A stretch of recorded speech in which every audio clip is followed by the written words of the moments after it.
আগে দেখে নাও কীভাবে করছি, তারপর আমি বলছি যে এটা কী বানাচ্ছি। প্রথমে তোমার কারি পাতা তুলে নিয়েছি, কারি পাতাটা ধুয়ে এমনি দেখো কড়াইয়ের মধ্যে কিন্তু তেল দিইনি এখন প্রথমে একটু নেড়ে চেড়ে নিচ্ছি। তারপর একটু শুকনো লঙ্কা দিয়ে দিলাম। যখন ওই কারি পাতার মধ্যে জলটা মরে গেল, একটু খড়ে এলো, সেই মানে কী বলবো, একটু সে শক্ত হয়ে এলো তখন তারপর দেখো সাদা তেল দিচ্ছি। এটা কিন্তু সাদা তেল দিয়েই হবে। এবার দেখো এটাকে ভালো করে ভেজে নেবো।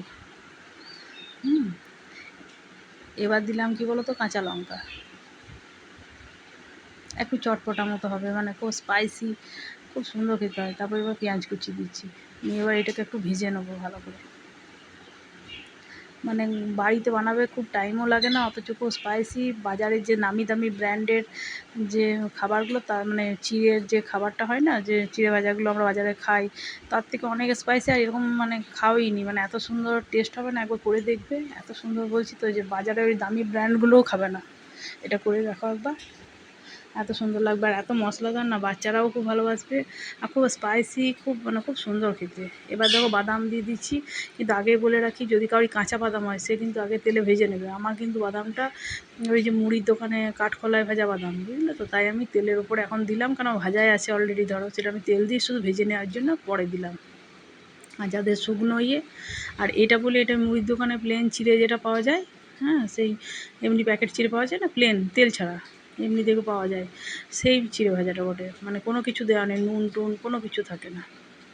সেই চিড়েটা কেটে আমি এর সঙ্গে এবার দিয়ে দিলাম, দিয়ে ভালো করে নাড়াচাড়া করতে লাগলাম। বলছি তো, বাইরের যদি কেউ আসে সেও বুঝতে পারবে না তুমি এটা বাড়িতে বানিয়েছো না এতে। এবার নুনটা তুমি পরিমাণ মতো দিয়ে দেবে। এবার তার মধ্যে আমি দিয়ে দিচ্ছি, তুমি মানে আমার কাছে চানাচুর ছিল অল্প, দেখো খুব একটা ছিল না, যেটুকু ছিল আমি দিয়ে দিলাম। যদি তোমার কাছে চানাচুর থাকে তো 4টি দিলে ভালো লাগবে, ঠিক আছে, অল্প সামান্য দেবে। তার সঙ্গে যদি তোমার ভুজিয়া থাকে তো ভুজিয়াও অল্প দিতে পারো। তো আমার কাছে ভুজিয়া ছিল না বলে আমি দিইনি। আর দিলাম 1 প্যাকেট ম্যাগি মশলা,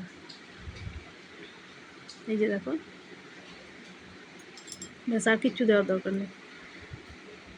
এবার এইটা ব্যাস বারবার করে নাড়াচাড়া করে গরম গরম চায়ের সঙ্গে সন্ধ্যেবেলাতে খুব সুন্দর লাগবে খেতে।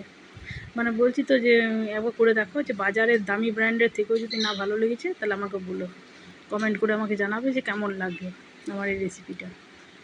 অবশ্যই ট্রাই করো, খুব সুন্দর লাগবে, মানে খুব টেস্টি, সুস্বাদু, আর খেতেও খুব সুন্দর হবে।